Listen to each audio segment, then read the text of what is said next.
ഈ ഇയർ ക്യുസാറ്റ് മിക്കവാറും ഒരു ടൈറ്റ് കോമ്പറ്റീഷൻ ആവാൻ ചാൻസ് ഉണ്ട്. അപ്പൊ ചുമ്മാ അങ്ങ് പറയുമല്ല.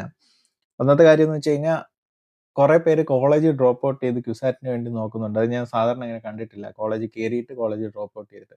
കാരണം ഒരുപാട് പേര് ഇപ്പോൾ ഡ്രോപ്പ് ഔട്ട് ചെയ്യാനായിട്ട് എൻകറേജ് ചെയ്യുന്നുണ്ട്. അപ്പോൾ കോളേജ് ഡ്രോപ്പ് ഔട്ട് ഉണ്ട്. പിന്നെ കുറെ പേര് ജെഇ സെഷൻ കഴിഞ്ഞിട്ടായിരുന്നു സാധാരണ ക്യുസാറ്റ് പ്രിപ്പറേഷൻ നോക്കിക്കൊണ്ടിരുന്നത്. നീറ്റിനുള്ളവർ പോലും മാത്സ് ക്ലാസ് എടുത്ത് പഠിക്കുന്നുണ്ട്, ക്യുസാറ്റ് നോക്കുന്നുണ്ട്. ജെഇക്കാർ ജെഇ ഫസ്റ്റ് സെഷൻ കഴിയുന്നതിന് മുന്നേ അത് ഡ്രോപ്പ് ചെയ്തിട്ട് ഇപ്പോൾ ക്യുസാറ്റിലോട്ട് തിരിഞ്ഞിട്ടുണ്ട്. ഇനി ക്യുസാറ്റിനായിട്ട് റിപ്പീറ്റേഴ്സ് ഉണ്ട്. ഒന്നാമത്തെ കാര്യം ഒരു സൈഡിൽ കൂടെ കോമ്പറ്റീഷൻ ഇങ്ങനെ കൂടുക. അപ്പോൾ ഈ കോമ്പറ്റീഷൻ മാത്രം കൂടുന്നതല്ല, ഇതിനകത്ത് എല്ലാവർക്കും ഒരു പണിയായിട്ട് വരുമോ എന്നുള്ളത് അറിയത്തില്ല. ഇൻ കേസ് എക്സാം ഏപ്രിലായോ, ഇൻ കേസ് എക്സാം ഏപ്രിലായി കഴിഞ്ഞ് കഴിഞ്ഞാൽ അത് ശരിക്കും ഒരു പ്രശ്നം. അപ്പോൾ എന്തൊക്കെയാണ് പ്രശ്നം വരുന്നത്? ഒന്നാമത്തെ കാര്യം എന്ന് വെച്ച് കഴിഞ്ഞാൽ, ഒന്ന് ഏപ്രിലിൽ ക്യുസാറ്റ് നടന്നിട്ടായിരിക്കും നമുക്കിനി നീറ്റ് നടക്കാൻ പോണത്. പിന്നെ കീം ചിലപ്പം മെയ്യിലോ ജൂണിലോ ആയിരിക്കും.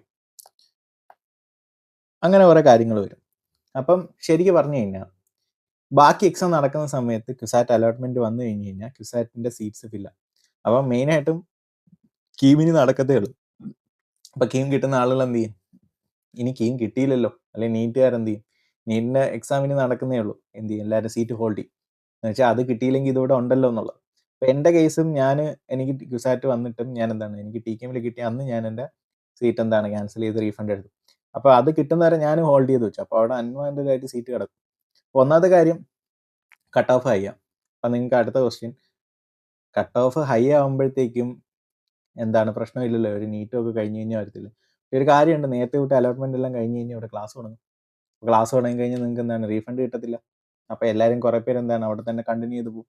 അപ്പോൾ അവിടുന്ന് ഡ്രോപ്പ് ഔട്ട് ചെയ്യേണ്ട ആളുകൾ, അവിടുന്ന് ഡ്രോപ്പ് ചെയ്ത് കീമിൽ പോകേണ്ട ആളുകൾ എന്ത് ചെയ്യണം? ക്യുസാറ്റ് തന്നെ കണ്ടിന്യൂ.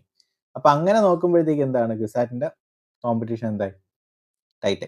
അപ്പം അതൊരു റീസൺ. ഇനി പരീക്ഷ ഒരു മാസത്തേക്ക് നേരത്തെ ആകുമ്പോഴത്തേക്കും നിങ്ങൾക്ക് എന്താണ് പ്രിപ്പയർ ചെയ്യാനുള്ള സമയം ഒരു മാസം കുറഞ്ഞു.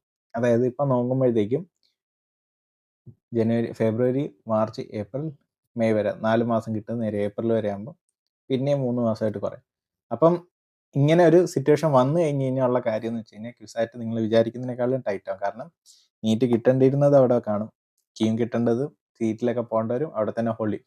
ഇൻ കേസ് അവിടെ വേണ്ടെങ്കിൽ പോലും ഒരു പേടി ഓർത്തിട്ട് സീറ്റ് പോവുമോ കിട്ടാതാവുമോ, കീം കിട്ടിയില്ലെങ്കിൽ എന്ത് ചെയ്യുന്നുള്ള ക്വസ്റ്റ്യൻ വെച്ചിട്ട്, അല്ലെങ്കിൽ നീറ്റ് കിട്ടിയില്ലെങ്കിൽ ക്വസ്റ്റ്യൻ കിട്ടി ശരിക്കും മെഡിസിൻ കിട്ടേണ്ടവർ പോലും ചിലപ്പോൾ എന്താണ് ക്യുസാറ്റിൽ അഡ്മിഷൻ എടുത്തോടെ നിൽക്കും.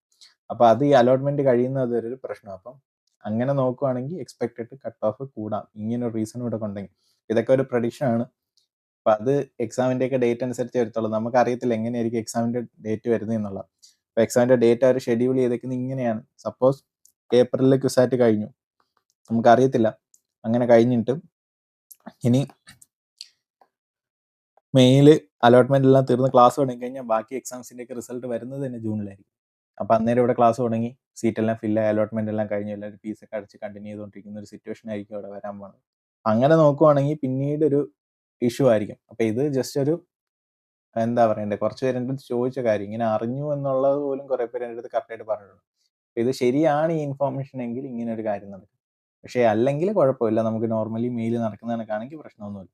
പിന്നെ ഈ കോമ്പറ്റീഷൻ്റെ കാര്യവും നല്ലപോലെ കോമ്പറ്റീഷൻ റേസ് ആയിക്കൊണ്ടിരിക്കുകയാണ്. അപ്പം നിങ്ങൾക്ക് തന്നെ അറിയാമല്ലോ, നിങ്ങൾ തന്നെ ജസ്റ്റ് ഓരോരുത്തർ എന്താണ് നോക്കുന്ന ബ്രാഞ്ച് ഒന്ന് കമൻറ്റ് ചെയ്താൽ തന്നെ നിങ്ങൾക്കറിയാം നേവൽ ആർക്കിടെക്ചർ ആകെ 37 സീറ്റേ ഉള്ളൂ. എത്ര പേര് അതിന് വേണ്ടി ഇപ്പം നോക്കുന്നതെന്നുള്ളത്.